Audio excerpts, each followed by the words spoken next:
श्रीशैलवंशोद्भवसोमयाजिनारायणार्याप्तसमस्तबोधं तत्पौत्रमीडे वरदार्यसूनुं आढ्यं गुणैर्यज्ञवराहवर्यं श्रीमान् वेङ्कटनाथार्यः कवितार्किककेसरी वेदान्ताचार्यवर्यो मे सन्निधत्तां सदा हृदि. பரம பவித்திரமான மார்கழி மாதத்தில் ஆச்சாரிய பாதுகா அப்படிங்கிற சம்ஸ்தையின் மூலமாக பல வித்வான்களை கொண்டு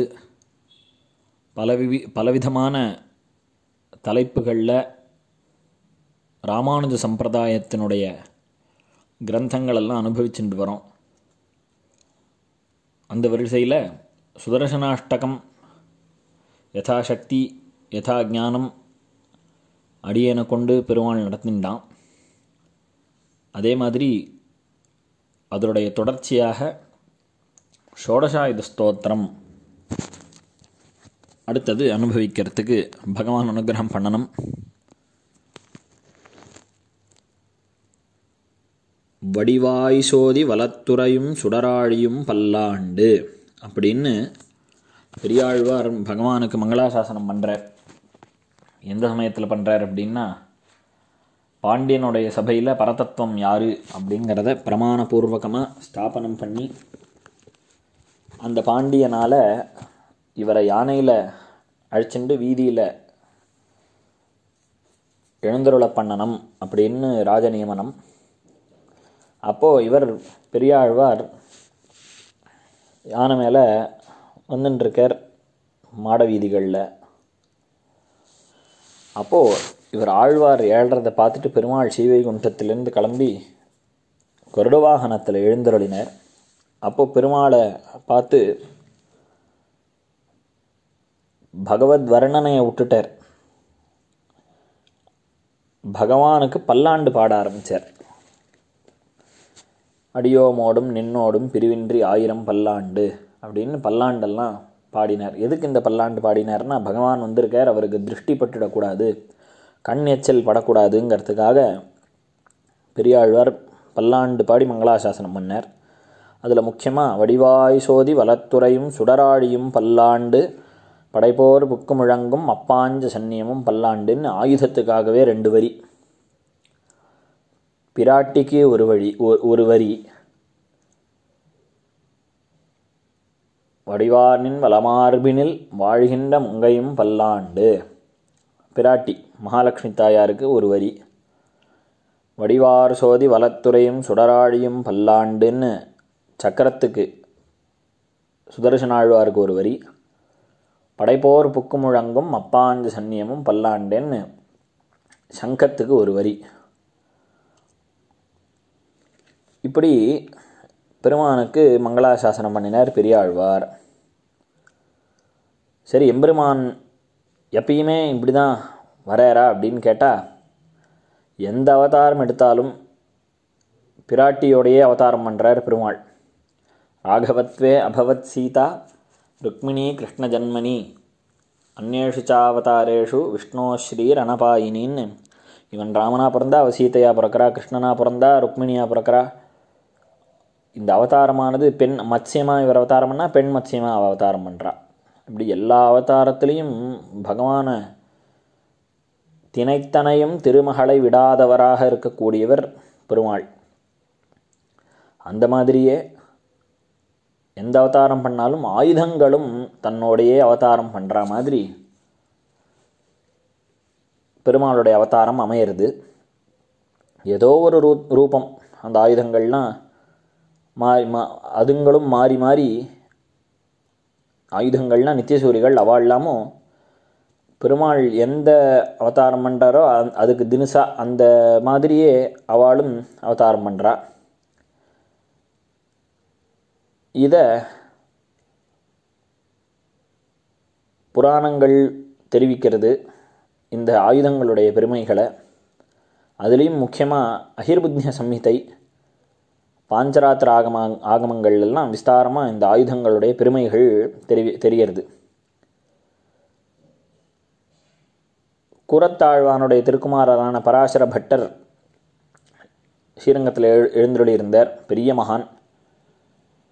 பட்டருடைய திருவடிகளை ஆசிரியித்த மகான்களில் ஒருத்தர் கூரநாராயணஜீயர் அப்படிங்கிற சுவாமி. இவர் சக்கரத்தாழ்வாருடைய வைபவங்களை பெருமைகளெல்லாம் விளக்கமாக விஸ்தாரமாக சாதிக்கிறதுக்காக சுதர்சன சதகம் அப்படிங்கிற ஒரு ஸ்தோத்திரத்தை பண்ணார். அதுவும் மொத்தமும் ஸ்ரக்தரா அப்படிங்கிற விருத்தத்தில். ஸ்ரக்தரான்ற விருத்தம் அப்படின்னா சம்ஸ்கிருதத்தில் கவிகள்னால் உபயோகப்படுத்துகிற ஒரு பெரிய விருத்தம், சந்தஸ்ன்னு சொல்லணும், சொன்ன மீட்டர் அப்படின்னு. அந்த ஸ்ரக்தரான்ற விருத்தத்தில் 100 ஸ்லோகங்களையும் சாதித்தார். அந்த ஸ்லோகங்களில் என்ன உள்ள இன்கல்கேட் பண்ணி சாதித்தார் அப்படின்னா சுதர்சனாழ்வாருடைய மந்திரம், சுதர்சனாழ்வாருடைய யந்திரம், பீஜாட்சரம், ஆயுதம் இதெல்லாம் விஸ்தாரமாக வர்ணிச்சிருக்கார். அதுவும் இல்லாமல் சுதர்சனாழ்வாருடைய மந்திரம் 6 அக்ஷரம் கொண்டது, 6 எழுத்து. அது மாத்திரம் இல்லாமல் சுதர்சனாழ்வார் அறுகோணமிசைன்னு 6 கோணத்தில் அவருடைய யந்திரமானது இருக்குது. சக்கரம் அந்த 6 கோணம் உடையது. அதனால் இவர் 6ங்கிறத ஒரு நம்பராக வச்சுண்டு 6ஆக பிரித்தார் அந்த சுதர்சன சதகத்தை. இந்த 6 உட்பிரிவு என்னன்னா ஜுவாலா, நேமி, அரங்கள், நாபி, அக்ஷம், புருஷன் அப்படின்னு 6 விதமாக கிளாசிஃபை பண்ணி அந்த சுதர்சன சதகத்தை சாதித்தார். அதுக்கப்புறம் நம்ம சம்பிரதாயத்தில் எழுந்தருளி இருந்த நடாதூர் அம்மாள் அப்படின்னு பிரசித்தரான ஸ்ரீ வாத்ஸ்ய வரதாச்சாரிய சுவாமி ஹேதிபுங்கவ ஸ்தோத்திரம் அப்படின்னு சக்கரத்தாழ்வாரை குறித்து ஸ்தோத்திரம் சாதிச்சிருக்கார். அது மாத்திரமில்லாத அம்மாளுடைய சிஷ்யர்களில் சிரேஷ்டமாக இருந்த ஸ்ருதப்பிரகாசிகாச்சாரியர் அப்படிங்கிற சுதர்சன சூரி சுவாமிகள் தன்னுடைய ஸ்ருதப்பிரகாசிகான்ற ஸ்ரீபாஷ்ய வியாக்கியானத்துக்கு ஆரம்பத்தில் பகிரந்தஸ்தமச்சேதி ஜோதிர்வந்தே சுதர்சனம் ஏனாவ்யாஹத சங்கல்பம் வஸ்துலக்ஷ்மீதரம் விதுஹு அப்படின்னு சுதர்சனாழ்வாரை பற்றினதான மங்கள ஸ்லோகத்தை சாதிச்சிருக்கார். இது மாத்திரமில்லாத பல பூர்வாச்சாரியால் சக்கரத்தாழ்வாரை ஸ்துதி பண்ணியிருக்கா. அது மாத்திரமில்லாத எம்பெருமானுடைய அபிநவ தசாவதாரங்கள்னு சொல்லப்படுற ஆழ்வார்கள் பாசுரங்களில் பல இடத்துல சக்கரத்தாழ்வாரை மங்களாசாசனம் பண்ணியிருக்கா. அதுக்கப்புறம் இந்த சம்பிரதாயத்தில் சரமோத்தர்த்தாவான சுவாமி தேசிகன் சக்கரத்தாழ்வாரை பற்றி 2 ஸ்துதி சாதிச்சிருக்கார். ஒன்று சுதர்சனாஷ்டகம், அடுத்தது ஷோடசாயுத ஸ்தோத்திரம். இந்த கிரமமே பரமதபங்கம்னு சுவாமி தேசிகன் சாதித்த கிரமம்னா பரமதபங்கத்தில் முதல் பாசுரத்தில் 8 திருக்கைகளோட கூடினதான சக்கரத்தாழ்வாரை மங்களாசாசனம் பண்ணுறார். அந்த பரமதபங்கத்துடைய கடைசி பாசுரத்தில் 16 திருக்கைகளோடு இருக்கக்கூடியதான சக்கரத்தாழ்வாரை மங்களாசாசனம் பண்ணுறார். அதுதான் முறையே சுதர்சனாஷ்டகம், ஷோடசாயுத ஸ்தோத்திரமாக தெரியறது. ஆக 2 ஸ்தோத்திரங்களையும் இந்த 2 பாசுரங்களையும் நித்தியப்படி அனுசந்தானம் பண்ணுறவாளுக்கு இந்த பூத பிரேத பிசாச்சங்கள்னால, இந்த க்ஷுத்ர தேவதைகள்லாம் இருக்கே அதனாலேயோ, இல்லை இந்த பில்லி சூன்யம், ஆபிச்சாரம், உடல் தளர்ந்து போகிறது, ஜுவரம் முதலான தொல்லைகள்னாலேயோ ஒரு பாதகமும் ஏற்படாது. இது கண்கூட பல இடத்துல பல சம்ஸ்தானங்களில் இந்த சக்கரத்தாழ்வார் விஷயமான ஸ்தோத்திரங்களை நித்தியானுசந்தானத்தில் வச்சுருக்கா.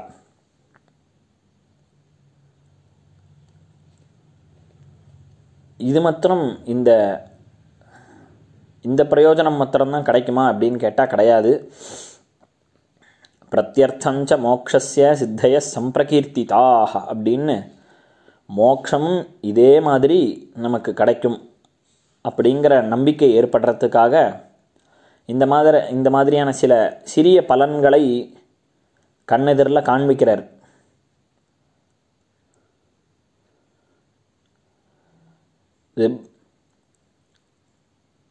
சில சித்திகளை எதுக்கு சொல்லியிருக்கா அப்படின்னா, இவையெல்லாமும் நமக்கு தேவைப்படுறது. இந்த உடம்பு சரீரம் ஆரோக்கிய திருடகாத்திரமாக இருக்கணும். ஏன் அப்படின்னா பகவானுக்கு கைங்கரியம் பண்ணணும். நம்ம சுற்றி இருக்கிறவா நன்னா இருக்கணும். ஏன்னா அவள்லாம் நன்னா இருந்தால் தான் நம்ம மனசு சௌக்கியமாக இருக்கும், பகவத் சிந்தனை ஏற்படும். அதனால் அப்படின்ற இந்த மாதிரி பலன்களும் தேவைப்படுறது நமக்கு. இவையோடு இந்த பலன்களோடு பரமபுருஷார்த்தமான மோட்சமும் கிரமேண இந்த சக்கரத்தாழ்வாருடைய அனுகிரகத்தினால ஆச்சாரிய சம்பந்தம் ஏற்பட்டு அதன் மூலமாக பிரபத்தி அனுஷ்டானம் பண்ணி நமக்கு கிடைக்கிறது. இது சுவாமி தேசிகனே கடைசியில் சாதிக்கிறச்சே ஸ்ரேயசே பூயசே சதாம் அப்படின்னு அனுகிரகிச்சார். ஸ்ரேயஸு பிரேயா ஸ்ரேயா அப்படின்னா, ஸ்ரேயஸ் அப்படிங்கிற பதத்துக்கு மோக்ஷம் அப்படின்னு அர்த்தம் உபனிஷத் பாஷ்யக்காரர் சாதிச்சிருக்கார். இந்த மாதிரி சிறிய பயன்கள், இந்த சின்ன சின்ன பிரயோஜனங்கள் இருக்கே, இந்த ஆபிச்சாரமெல்லாம் போனோம், விஷபாதையெல்லாம் நீங்கணும், யாரும் நமக்கு இந்த சூன்யங்கள்லாம் வைக்கக்கூடாது அப்படிங்கிற மாதிரி, இந்த உடம்பு நன்னா இருக்கணும், மனசு நன்னா இருக்கணும், எந்த தெய்வ பீடைகள்லாமும் ஏற்படக்கூடாது நமக்கு அப்படிங்கிற இந்த பிரயோஜனங்களுக்காகவும் இந்த பரமேகாந்திகள்லாம் க்ஷுத்ர தேவதையை போய் உபாசிக்க மாட்டா. நீ போய் இந்த கோவிலுக்கு போ, அந்த கோவிலுக்கு போ, அங்கே இந்த பரிகாரத்தை பண்ணு அப்படின்னு என்னென்னவோ புது புது கோவில் தினைக்கும் ஒரு கோவில் உண்டாயின்னு இருக்கு. அப்போ பரமேகாந்திகளாக இருக்கிறவா இந்த க்ஷுத்ர தேவதையெல்லாம் உபாசிக்க மாட்டா. காங்க்ஷந்த கர்மணாம் சித்திம் யஜந்தைஹ தேவதாக க்ஷிப்ரம் ஹி மானுஷே லோகே சித்திர்பவதி கர்மஜா அப்படின்னு கீதையில் கண்ணன் சொன்னானே, அந்த நிலையெல்லாம் பரமேகாந்திகள் இருக்கக்கூடிய ஆச்சாரியாளுக்கு ஏற்படாது. அப்போ இவாள்லாம் எப்படி இருப்பா அப்படின்னா, ஆழ்கின்றான் ஆழியான் ஆறால் குறைவுடையம் அப்படின்னு ஆழ்வார் அருளி செய்தாரே, அந்த பிரகாரத்தில் திருவாழி ஆழ்வானோட, அதாவது சக்கரத்தாழ்வாரோட இருக்கக்கூடிய பகவான் இருக்கிறச்சே நமக்கு குறை என்ன, நமக்கு ஒரு குறையும் கிடையாது அப்படிங்கிற மனசோடு இருப்பாள். சரி, அப்போ அவளுக்கு குறையே இருக்காதா? அவள்லாம் எல்லாத்தையும் நிறைய இருக்கக்கூடியவளா அப்படின்னு கேட்டால், அப்படி ஏதான குறை இருந்தாலும் உன்னாலல்லால் யாவராலும் ஒன்றும் குறைவேண்டேன் அப்படின்னு சாதிச்சாரே நம்மாழ்வார், அந்த பிரகாரத்தில் இருக்கக்கூடியவா. பண்ண நீ உபகாரம் பண்ணு, இல்லைன்னா எனக்கு யாரும் உபகாரமே பண்ண வேண்டாம், நீ பண்ணலன்னா எனக்கு எதுவுமே வேண்டான்னு நம்மாழ்வார் சாதிச்சாரே, அந்த கணக்கில் யார்கிட்டையும் கை நீட்ட மாட்டா, கை கூப்பிட மாட்டா தேவதாந்திரங்கள்கிட்ட. அப்படி ஏதான அவளுக்கு கஷ்டம் ஏற்பட்டால் கூட பகவானையே, இந்த சிறிய பையன்களுக்காக பகவானையே தான் பிரார்த்திப்பா. அதுவும் எதுக்குன்னா, பக்தி ஜானாதி விருத்திம் பரிச்சரண குணான் சத்சமிருத்திம் ச யுக்தாம் நித்யம் யாச்சேத் அனன்ய ததபி பகவதா தஸ்ய யத்வாப்த வர்காத் அப்படின்னு ஞாசவம்சத்தியில் சாதிச்சார். இந்த மாதிரி விஷயங்கள்னால் ததபி பகவதா, சத்சமிருத்தி, பரிச்சரணகுணம், பக்தி, ஞானம், இது ரெண்டுத்தோடைய விருத்தி, இது எல்லாத்தையும் பிரார்த்திக்கிறதுனா கூட நித்தியம் யாச்சேத் அனன்யா, வேற ஒருத்தர்கிட்ட பிரார்த்திக்கிறது கிடையாது. சரி, அப்போ யார்கிட்டன்னா ததபி பகவதா, பகவான்கிட்ட தான் அதையும் பிரார்த்திப்பா. பகவான்கிட்ட பிரார்த்திக்கிறது ஒரு வகை. இன்னொன்று, எம்பெருமான் திருவடிகள் அந்தரங்க கைங்கரியத்தில் இருக்காளே, அனந்தகருட விஸ்வக்சேன சக்கராயுதன் முதலிய பாகவதோத்தமர்கள்ட்ட இதை பிரார்த்தித்து இவைகளெல்லாம் எனக்கு அனுகிரகம் பண்ணணும் அப்படின்னு பிரார்த்திக்கிறதுன்றது சம்பிரதாய விருத்தமாகாது, சாஸ்திர விருத்தமாகாது, சரியான பாதை இதுதான். அப்படி முறையாக வந்தது தான் இந்த ஷோடசாயுத ஸ்தோத்திரம். சுவாமி தேசிகன் காஞ்சிபுரத்தில் எழுந்தருளி இருக்கிறச்சே திருப்புட்குழி அப்படிங்கிற ஒரு திவ்யதேசம், அங்கே இருந்த பாகவதாளுக்கெல்லாம் ஒரு வகையான ஜுவரம் ஏற்பட்டு பல பேர் போயிட்டா. எந்த மருந்து பண்ணாலும் அவளுக்கு அது அடங்கலை. எத்தனையோ வைத்தியர்கள்லாம் வந்து பார்த்துட்டா இந்த ஜுவரத்துக்கு மருந்தே அவளுக்கு தெரியல.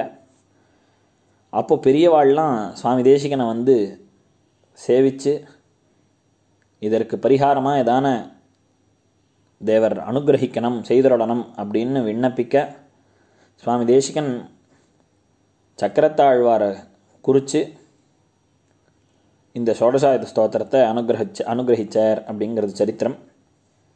அவர் அனுகிரகிச்சத்திலேயே அந்த அந்த நிமிஷமே அந்த ஜுவரம் அங்கே உள்ள அந்த ஊரில் யார் யாரெல்லாம் ஜுவரத்தில் பாதிக்கப்பட்டிருந்தாலும் அவளுக்கெல்லாம் நீங்கி உயிர் தப்பினா அத்தனை பேரும். அது மாத்திரம் இல்லாத திருப்பி அந்த ஜுவரம் அந்த ஊர் பக்கமே வரல அப்படிங்கிறது சரித்திரம். பாகவத கைங்கரியங்களை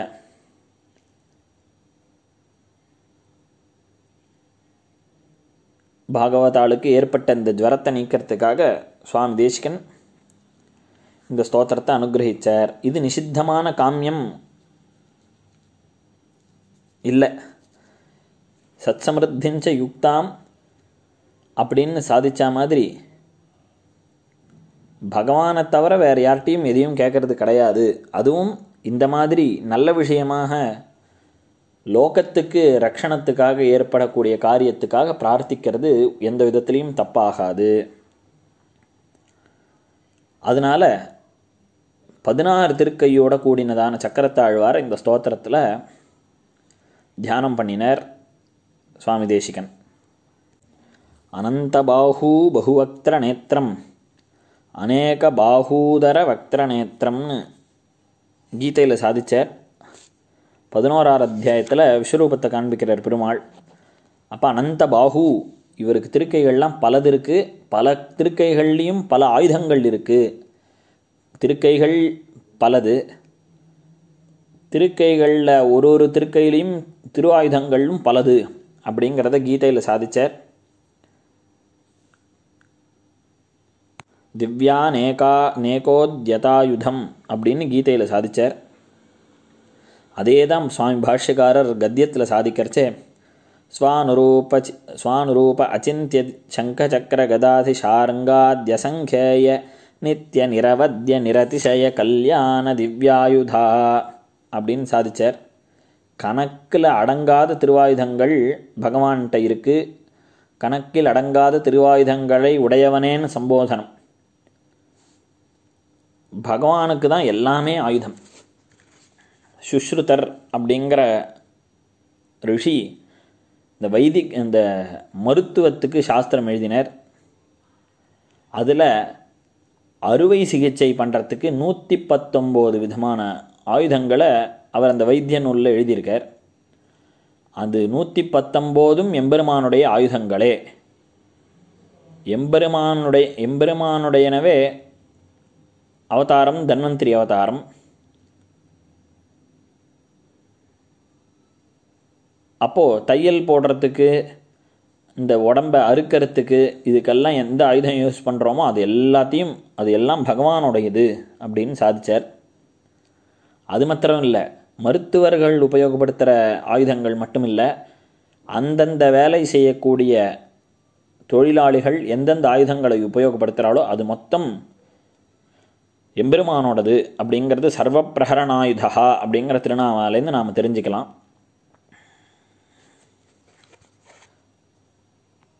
சரி, இவ்வளோ ஆயுதங்கள் இவர் எதுக்கு வச்சுக்கணும்? வால்மீகி சாய்க்கிற மாதிரி சகாய கிருத்தியம் கிம் தஸ்ய, இவருக்கு யாராவது சகாயம் பண்ணுறதுக்கு வேணுமான்னு ஒருத்தரும் தேவை கிடையாது. பெருமாளே ராமாவதாரத்தில் சாய்க்கிறார், சுக்ரீவா உன்னோடைய இந்த ஒன்னையோ இல்லை உன்னுடைய இந்த வானர கோஷ்டியையோ நம்பி நான் இங்கே வரலப்பா. அங்குள்ய கிரேன தாம் ஹன்யாம் இச்சன் ஹரிகணேஸ்வர அப்படின்னு சாதிக்கிறார் பெருமாள். என்னுடைய நகத்தினால கீழ்ச்செறிஞ்சிட்டு போயிட்டே இருப்பேன் இத்தனை பேரையும், உன்னுடைய சேனையை நம்பியோ ஒன்றை நம்பியோ நான் இங்கே வரலப்பா அப்படின்னு சாய்க்கிறார். எம்பெருமானுக்கு அப்புறம் எதுக்கு இந்த ஆயுதங்கள்லாம் வச்சுன்னு இருக்கார் அப்படின்னு கேட்டால், நம்ம ரக்ஷணம் பண்ணுறதுக்காக மாத்திரம்தான் இந்த ஆயுதங்கள்லாம் தரிச்சுன்னு இருக்கார் அப்படின்னு ஜிதந்தே ஸ்தோத்திரத்தில் நதே ரூபம் நச்சாக்காரோ நாயுதானி நச்சாஸ்பதம் ததாபி புருஷாக்காரோ பக்தானாந்தம் பிரகாசசே அப்படின்னு சௌனகர் சாதிச்சிருக்கார். உனக்கு ரூபம்னு இது கிடையாது, உனக்கு ஆகாரம்னு இது கிடையாதுன்னு ஆயுதம் இதுன்னு உனக்கு இதுதான் ஃபிக்ஸட் அப்படின்னு எதுவும் கிடையாது. உனக்கு எல்லாமே ரூபம், உனக்கு எல்லாமே ஆயுதம். அப்போ இதெல்லாம் நீ ஏன் தரிச்சுன்னு இருக்கன்னா, பக்தானாம் எங்களுக்காக நீ இதெல்லாம் தரிச்சுன்னு சேவை சாய்க்கிற அப்படின்னு சாச்சார். அது மாத்திரம் இல்லாத ஆயுதங்கள் எதுக்கு பகவான் வச்சுன்னு இருக்காருன்னா, நம்ம ரட்சிக்கிறதுக்காக தான் இந்த ஆயுதங்களெல்லாம் பஞ்சாயுதீம் சதா பிப்ரத்து அப்படின்னு நம்மளை ரட்சிக்கிறதுக்காக பகவான் கையில் என்றைக்குமே ஆயுதத்தை தரிச்சுன்னு இருக்கான். இதில் ஒரு முக்கியமான விஷயம், பகவான் தரிச்சுன்னு இருக்கானே ஆயுதங்கள், எந்த ஆயுதத்தினாலையும் எந்த விதமான காரியத்தையும் பண்ண முடியும் அப்படிங்கிற பெருமை பெருமாளுக்கு மட்டும்தான். மீதி தேவதைகள்லாம் அந்தந்த ஆயுதங்கள் வச்சுருக்காளே அதெல்லாமும் பெருமாள் அனுகிரகிச்சது. ஆனால் அவாகிட்ட போனதுக்கப்புறம் அது என்ன ஆகிடுறது, எந்த காரியம் பண்ணணுமோ அது மட்டும்தான் பண்ணணும். ஆனால் பகவானுடையதான ஆயுதங்கள் எது ஒன்றுமே எல்லா விதமான காரியங்களையும் செய்யக்கூடியது. மல்டி டாஸ்கிங் ஒரு ஆயுதத்துக்கும் உண்டு. அது எப்படிங்கிறத சுவாமி தேசிகன் கத்திய பாஷ்யத்தில் காண்பிக்கிறார். அச்சிந்திய சக்தி அப்படின்னு சுவாமி எம்பெருமானார் கத்தியத்தில் வரக்கூடியதான விசேஷனம் ஆயுதத்துக்கு. அந்த அச்சிந்திய சக்தி அப்படிங்கிறதுக்கு வியாக்கியானம் பண்ணுறார். குட்டார டங்க குத்தாலாதி காரியம் சாலசைல வசுதாதல பேதனம் ஏகேன ஹி சரேன கிருதமுச்சியதே. இதுக்கு அர்த்தம் என்னன்னா, ராமபிரான் இந்த சப்தசால விருட்சங்கள் இந்த மரத்தை தொலை போட்டார். அது எப்படி தொலை போட்டார்? ஒரே பானத்தினால. அந்த பானத்தில் தொலை போட்டது மரத்துக்குள்ள ஓட்டையை போட்டுண்டு இந்த ராமபானமானது போச்சு. அப்போது மரம் என்னாச்சு, ஓட்டை மட்டும் போடலை, மரம் பேந்துது, வேரோட பேந்து கீழே தள்ளி உழுந்துடுத்து. அந்த மரம் திருப்பி அம்புரா தூணிக்கே ராமபானம் வந்துடுத்து. ஒரு மரத்தை தொலை போடணும்னா துரப்பணம் அப்படிங்கிற ஆயுதம் வேணும். அது வேரோட களையணும்னா மண்வெட்டி வேணும், கடப்பாறை வேணும், பல ஆள்கள்லாம் வேணும். இந்த தழையெல்லாம் கழிக்கிறதுக்கு கொடுவாள் வேணும். மண்ணெல்லாம் பிரித்து மண்ணெல்லாம் எடுத்து அள்ளுறதுக்கு கூடை, முறம் இதெல்லாம் வேணும். இத்தனை செயல்களையும் ஒரே நொடியில் பெருமாளுடைய ராமபானமானது பண்ணித்து. அதுதான் அச்சிந்திய சக்தி. இந்த ஒரு பானமே மீதி ஆயுதங்கள்லாம் என்னென்ன பண்ணுமோ அது மொத்தத்தையும் பண்ணக்கூடியதாக இருக்குது இந்த ஆயுதங்கள்.